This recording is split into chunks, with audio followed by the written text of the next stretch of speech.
It's 7 o'clock, so welcome everybody. We have our forum to start out things tonight with Mike K4CDN, who did an excellent job running a couple fox hunts this summer. Last week's, I think, went pretty well. So he's going to talk about Caltopo for us here to get us started out. So Mike, if you're ready, you want to take it away? So I've been posting a lot of stuff to the reflector with map links and stuff, and I've had several people inquire about how I'm doing it or what kind of tool I'm using. So this Caltopo is a application that's for desktop and mobile use. It's obviously primarily targeted to backcountry navigation. If you look at the guys who put this together, they talk about planning tools, collaboration, doing adventures. So you can generate your own maps. You can print maps in a PDF format. You can print them out on paper, etc. It is subscription based if you want to get the full features. I have never tried that. I've just used the free version. And so I'm going to kind of explain a little bit the features I've used, and I barely really have scratched the surface on what this tool is capable of. I've used it for doing my own backcountry navigation, planning, and a lot of stuff with ham radio. So I'm just going to go over some of the stuff that I've done with it. So if you go to the actual application rather than the About Us, you'll see something that pops up like this. You should be seeing a map right now centered on more or less Washington, D.C. Yeah. And it, it can look just more or less like a Google map or whatever. It's got the same, put your mouse on it and drag it around, move it, zoom in, zoom out type of features that you'd expect from any mapping tool. It's got a search bar up here, so you can put in some place you might be interested in visiting, like Blacksburg, Virginia, and it'll recenter there, or you can put in a zip code, 2182. So just like you'd expect from any type of mapping tool. What's sort of unique with it is it has this measurement type of thing where you can easily take quick measurements. So for instance, point and elevation, you can click anywhere on the map and it'll give you statistics on that particular spot, elevation, the slope with regard to a particular aspect. So, some interesting stuff. Also, as you're moving the cursor around up here in the right-hand upper corner, it gives you immediate feedback to elevation, GPS coordinates, things like that. So that's kind of nice. It has, and like I said, there's a lot of features here. I'm just going to go over the ones that are kind of relevant to things that we might as hams be interested in. Measuring distance, you can click on a couple points and it gives you the distance. You can take bearings from some intersection to some other place. It gives you a bearing with regard to magnetic and true. You can take some profile stuff between 2 points. So maybe from Lake Fairfax to Wolf Trap, calculate some elevation changes along that line. So you can see right away how some of that would be useful for line of sight type of things.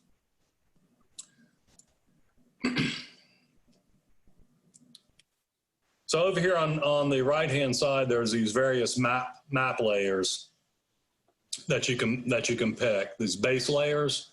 And if you hit this drop down, there's a whole bunch of really interesting map layers. I usually go with the Google map base layers. The only thing is with these is when you zoom in on them, you get a lot of the Google commercial type stuff, which can be kind of cluttering. I find other nice ones or the open streets are kind of nice to use. Hey, that's my neighborhood. Yeah, that's why I picked it. I saw some irritating bike riders there too. Did you see those guys? Get me started. So anyway, there's a whole bunch of them, but I think typically, most of us will use, maps or Google Terrain is a real common one to use for our purposes. I mean, my goal is typically to try to make it kind of uncluttered for the purposes of doing amateur radio type of stuff. There are also some pretty cool ones that I'm sure some of our sailors and our aviation guys, it has the navigation charts.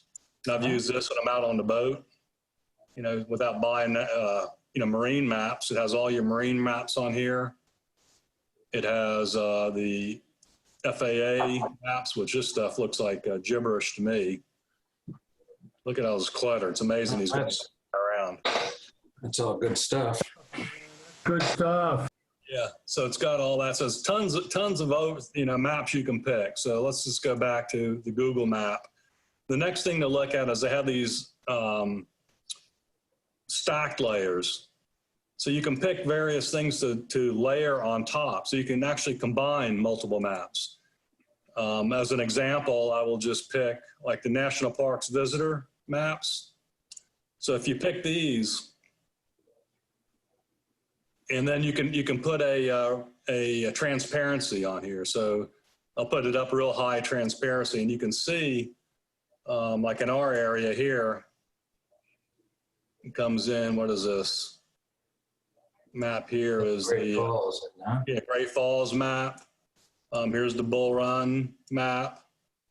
If I zoom out, here's like the Shenandoah National Park map. Laid on top of your street map. So it's pretty cool in that regard. So you can overlay, and like I said, I just picked the national park here, visitor maps, but it's pretty neat how it collaborates them and lays them right on top of your map to view them. And you can have multiples. You can add as many layers, I think, as you want. So I always found that was kind of interesting when planning stuff. Let's see. Oh, the other overlay that's is map overlay. So you have stacked and you also have overlay. So real useful one for our purposes here is contours. And you can pick, if like you want 10-foot contours. Now I have to zoom in here because it'll get really busy. All right, so let's, it's gonna get real cluttered here because I'm zoomed in. Falls Church, 66. Access Road, McLean.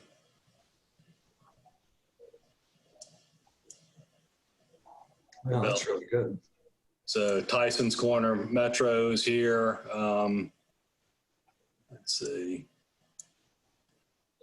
So like if you look here, so I'm at Chain Bridge and Lee Highway, for those who are familiar with the area. And like here's the REI. And so if you can see here, like here's the up in this corner here is the elevation. So like at REI right here is one of the higher points. So if I do a measure or point info position, this is at, well, it says loading here, daggone it. But this is like 504 feet if you're looking up in that right-hand corner. And right here is like 500 feet. So this, if you remember a few years ago, we did a 2-meter line of sight type of stuff. And yeah, no kidding, communication error. And KM4 KMU John positioned his Mad Max truck right here at the REI store on this street because it's one of the higher areas in the area, higher elevations. So anyway, it's useful for, searching terrain. Here on the left-hand side, there are some preset layers, which are mixes of base layers and stack layers. And you can explore those. Forest Service, the scan maps from the Forest Service that you can display, lots of pretty cool stuff. For us, the next thing is like building our own maps. So you can add features up here. You can add objects, markers and lines. You can add polygons, range rings, bearing lines, all kinds of stuff to the map using this menu up here. I find it's easier just to go onto the map itself and left click on the map. So like here's like my location here. It's my QTH. So if I right click and go new, I can add a marker, for example. The marker, you can give it a name. And then you can pick a style. There's all these styles that you can pick from. And some of these, I mean, you guys, you know, people who are in the business might recognize these as some of these are standards. Of course, for us, the one I always like is the little radio antenna. I don't see a fox. I couldn't find a fox. I actually looked. So there's, and then okay. And it puts a marker on there. So that's a marker. You can do another one interesting one's like a range ring. So you can say, put a range ring at 1 mile. Oh, A range ring around my QTH. And then you can do, let's see, what else? A bearing line. So if I want to put a bearing line at, 0 degrees, and then how long do I want to go? It'll stick a bearing line off for my QTH. So you can, do some stuff like that. You can also do polygons. So you could do if you want to draw some sort of polygon.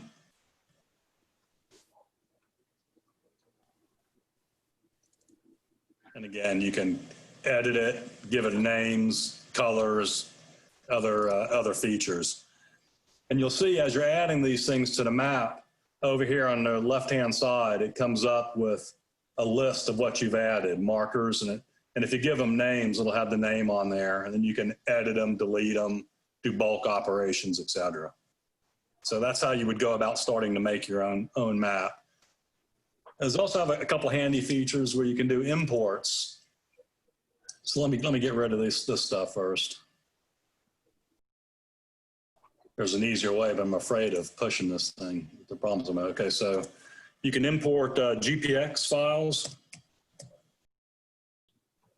So this is a data file I collected. I'm using my cell phone when I was out hiking with my daughter a little while ago. I recorded a track using my phone, exported the GPX, and then I can bring it into here. And again, you can pick, a terrain map or whatever, wow.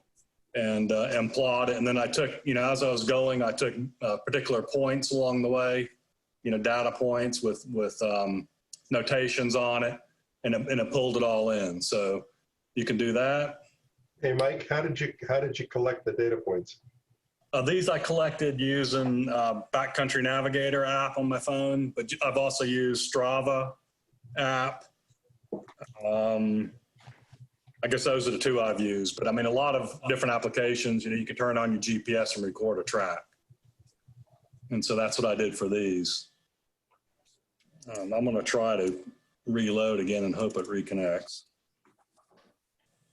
It might be that some of these overlays, there's this fire history and fire archive. I've made some notes. I didn't include that in my talk tonight, but there's actually satellite information that you can, I don't know if it was stacked. Where was it? As I was playing with this, it actually has satellite fire activity you can bring down from various satellites. And I was looking at the California wildfires. You can see the smoke plumes. You can see the active fires. There's all kinds of really interesting stuff with the fire activity. Well, the next thing I was going to demonstrate is you can also bring in KML files. So as I'm trying to reload this, I went to the Vienna Wireless website and went to the member list. And there you can download our membership file as an Excel spreadsheet.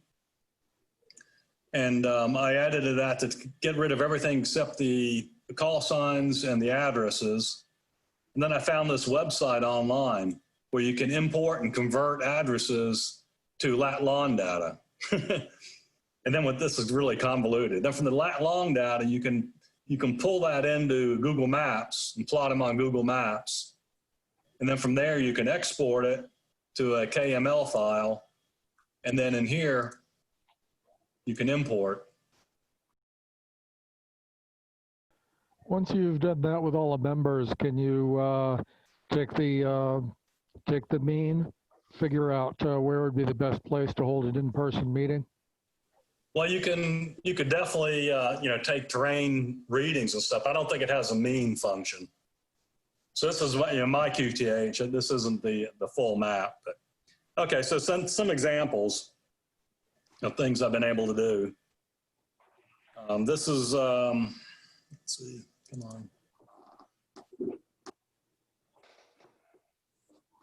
This was an example of again, I recorded this on my phone using, I think, Backcountry Navigator of a training jog, hike, bike that I took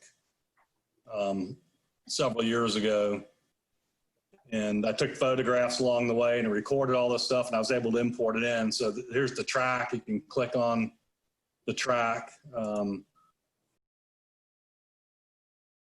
Hike. So it was a 23-mile hike out, and then I'm bragging a little bit, and then a 33-mile bike ride home.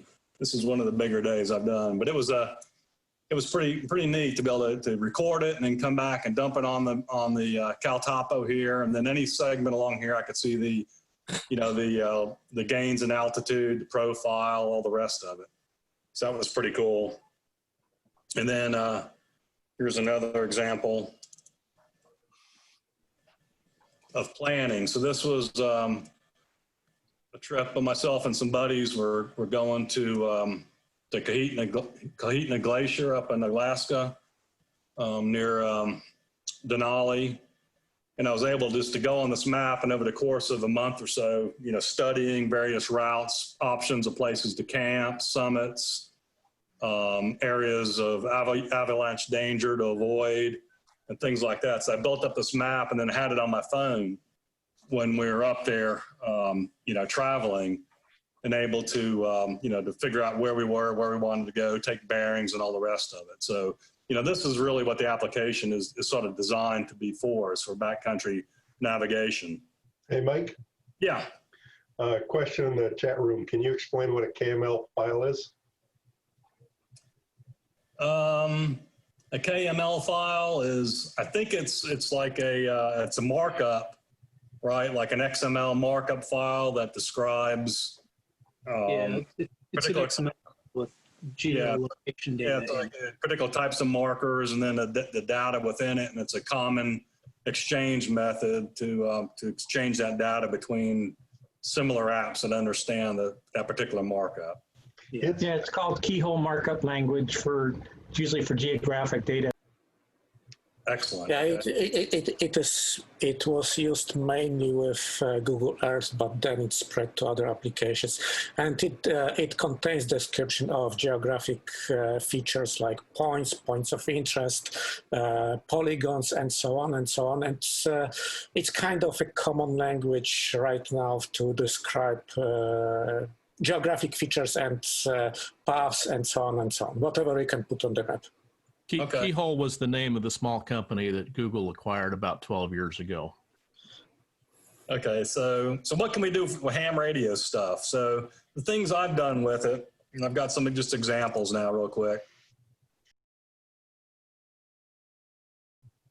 So when you make a map, there's a sign in over here, which I hadn't signed in yet. But Mike, while you're doing that, Paul's asking a question. Does this work worldwide? yes, I think so. But I say that without really having tried it worldwide. So Okay. I've used it all the U.S. and Alaska. It should work anywhere where the maps have coverage, so it's pretty much worldwide. Yeah, I think, and it depends on, which base layer maps you're like. Google would be everywhere. Obviously the Forest Service base layer maps would probably not be applicable. Well, so I've used this as some examples for SOTA and parks on the air planning. I've used it extensively for that, for like, you know, picking out locations. Back in the Virginia QSO party with Jack, AI4 Sierra Victor, and I poured over these maps for weeks on end to try to pick a place in the Virginia to set up our expedition, looking for a place that was in a county or counties that weren't activated very frequently, you know, looking for a nice high altitude and hopefully at an intersection. Does this have foreign maps as well? Foreign? Does it have foreign maps? Well, that was like related to the other question. I think so, but I can't swear that it does because I haven't tried it. So when Jack and I were, so let me just do this, like sign in with Google here, so I can sign in to my account, and then I can see all our maps. So the Virginia QSO party map is here.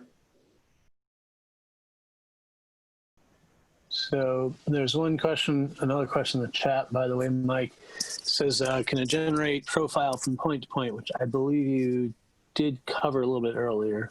Yeah, and I can hopefully, I'm running out of time, I know, but I can show that.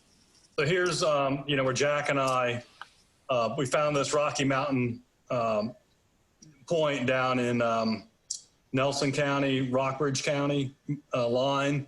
We planned to camp here, but when we went up there, we'd also seen where there's this intersection of 3 counties, Amherst, Nelson, and Rockbridge. So we used it to kind of plan where we wanted to set up, and we did our expedition from here, and it proved to be a really good location.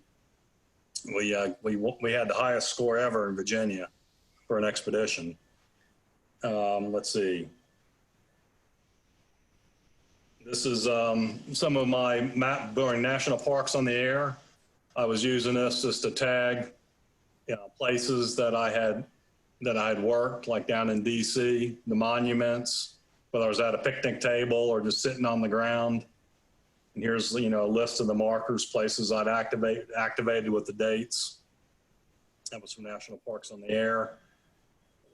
Here's the, so this is the one I was explaining where I imported the Virginia Wireless member database. These are all our members here. So now this is nice. Somebody just asked about, you know, getting bearings. So from like myself here, I can do a measure, take a profile, and go from, where did I go? From me to, who do I want to pick here? And it shows, you know, between us two, you know, there's some real high humps in the way here. So this might not be real good for 10 meters, 6 meters, or 2 meter. I did make a mistake, like, and somebody pointed me out, I think John did, AF4. I'm sorry, forgetting your call, John, about it doesn't take into account the curvature of the earth. So trying to do from here to KM4, KMU down at Virginia Beach, it's not good for that. So it doesn't take into account, you know, the curvature of the earth. So you got to remember that. By the way, Mike, you might want to try my place. I'm way out into the west. I'm in South Riding. South Riding? Yeah. Yeah, you're here. Where are you? No, I don't see. I don't see me on the map. I didn't get you in there? Nope, I'm not there because South Riding is empty. I'm out there. Sorry, Kevin. I'll have to. I'm just north of KM4FTK. Okay. I don't know why I didn't get you in there. Yeah, I'm way out. I'm not as far out as, I'm almost as far out as N2CV and KM4FTK. So here's, this was the fox hunt that we did earlier in the year back, our first fox hunt. And so this one, I got this with our SIG track. Oh no, sorry. This one I plotted live using this application as people are calling in bearings. And I had a lot of help from people on Zoom telling me where they're located, where the bearings were, and trying to plot these lines manually. This is Doug's QTH. He was our fox on that particular go around. And then just a couple weeks ago, was it last weekend? I can't even remember now. Last weekend. Last weekend already. Yeah. You had, had Bill as our fox. And so this time what I did was I pulled him into here, and I did this specifically to color code. Some of these red ones were obviously real bad readings that I'd taken. These are all my readings, by the way. And then we had green ones, which were, this is all post-processing that were like right on top of our fox that looked, pretty much dead on. And so I was just trying to figure out, if we were getting any better or not. And then again, over here on the left, we got the marker so I can turn off, the markers and just see the lines. So that's handy. And then the last thing I wanted to demonstrate was I'd used this back in 2018 for field day planning. This is another use that you can do. So this is Burke Lake Park. And I made this map, with others in our group. We went out and took GPS readings of various spots as we walked the field, like for instance, the trees. We marked trees using GPS, and I was able to pull them in here and mark them on the map. And then from that, we started laying down where we wanted our antennas, where we wanted our tents, porta johns, all the rest of it. And then here again on the left, you can see, like for instance, if I want to turn off, don't want to see the generators, I can take them off the maps. If I don't want to see the tents, and if I don't want to see, I thought I had trees. Yeah, the trees, turn off the trees. So you can do things like that to kind of do some planning. And, lacking any other tool, I didn't know what else to use. I was familiar with this one, and it's, what's the old saying? If you know how to use a hammer, everything looks like a nail. So that's kind of what this was. So anyway, that's my brief takeaway on Caltopo and what you might find interesting. I find it just fascinating, getting ready today. I'm just looking at, like I said, the fire history and the fire activity, the satellite stuff, and they're continuing to add features. And this is all the free stuff. So I don't know what all you can do if you had a paid version, but I find it pretty phenomenal. Anyway, that's my talk. That's Excellent. great. Yeah, that is awesome. Thanks so much. I think we have, if anybody has a last question, we have a little bit of time. If you make a map, Mike, can you print it out then so that you can take a hard copy with you? I've tried that, and with the free version, it's kind of hard because it's limited to a PDF file in the free version. Like for instance, like here, you try to print, you can do a print, but seems like you can never get what, I don't know, I've never had luck of getting what I want. So the printing I've not had success with, but apparently if you pay for it, you can print some really nice maps, but I haven't done that. Darn you, Mike, I'm going to be playing with this for days. Excellent, Rudy. I really enjoy it. Pretty sure you can always take a screenshot. Yeah, you can. And, I tried some of that. I did, screenshot PDFs. I'm trying to remember. I think on my phone, like when I was off the grid in Alaska, that's what I had. I printed PDFs in sections and had those on my phone to look at. Well, I think that's about all the time we got at the moment. So thank you so much, Mike. This is really cool. Good to see a more thorough, in-depth usage of it. I know I've been wanting to play with it a little bit more as well.